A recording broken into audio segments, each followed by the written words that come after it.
बिस्मिल्लाहिर्रहमानिर्रहीम। अस्सलाम वालेकुम व्यूअर्स, आप देख रहे हैं औरंगज़ेब आलमगीर और एक छबीले का पहला हिस्सा।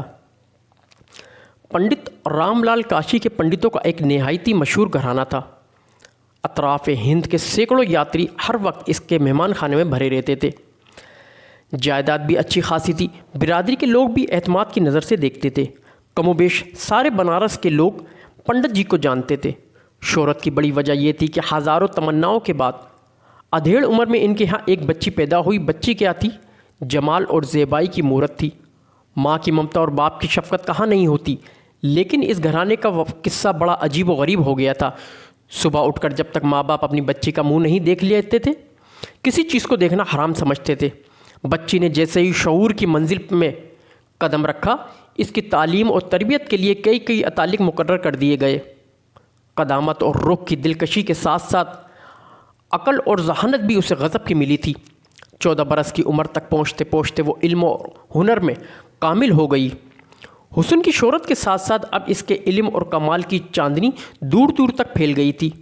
सुबह जब वो गंगा स्नान करने के लिए निकलती थी तो राह गुज़र में सैकड़ों परवाने अपनी आंखें बिछाए खड़े रहते थे। हया और पारसारी की वो एक मुजस्समा थी। घर से निकलते वक्त पलकों की जो चिलमन गिरती थी, वो घर ही वापस आकर ऊपर उठती थी। घाट या रास्ते पर कभी नज़र उठाकर इसने किसी को नहीं देखा था। साल में एक बार वो हनुमान मंदिर में पूजा के लिए जाती थी। यही वजह थी कि पूजा के मौके पर वहाँ तिल रखने की जगह नहीं रहती थी। दूर दूर से नादिर उशाक इसके खरम नास का मेशर देखने के लिए मंदिर के आसपास पुजारी के भेष में वहाँ जमा हो जाते थे। हिंदू धर्म के बड़े बड़े शहरों से पैगाम निकाह तांता बंधा रहता था। लेकिन माँ नहीं चाहती थी कि इसकी लाडली बेटी एक लम्हे के लिए भी इसकी पलकों की छाँव से ओझल हो। वो कोई ऐसा बर तलाश करती थी जो सारी खूबियों से आरास्ता होने के साथ साथ घर दामाद बनने के लिए भी तैयार हो।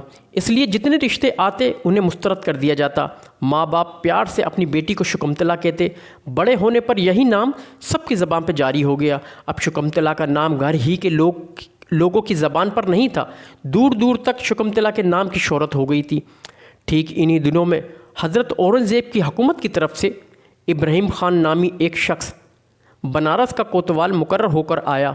अभी उसे आए हुए चंद ही रोज़ हुए थे कि सारे बनारस में इसके ख़िलाफ़ दहशत फैल गई। कहते हैं कि एक नहायती ज़ालिम और अय्याश शख्स था। इतने दबदबे से रहता था कि कोई इसके ख़िलाफ़ पर तक नहीं मार सकता था। इसकी होलनाक निगाहों की ज़र्द से किसी नौशगुफ्ता कली का बच निकलना बहुत मुश्किल था। इसके जासूस गली गली चिलमन के पीछे महकती हुई जुल्फ़ों का सुराग लगाते फिरते। एक दिन जासूसों ने फातियाना अंदाज में कोतवाल को ये इत्तला दी, हुजूर नाहक परेशान हैं। अपने वक्त का सबसे चमकता हुआ हीरा तो इसी बनारस में मौजूद है। लोग कहते हैं कि पंडित लाल राम की बेटी शुकुमतला इस कमल का फूल है जो सारे झील में एक ही खिलता है।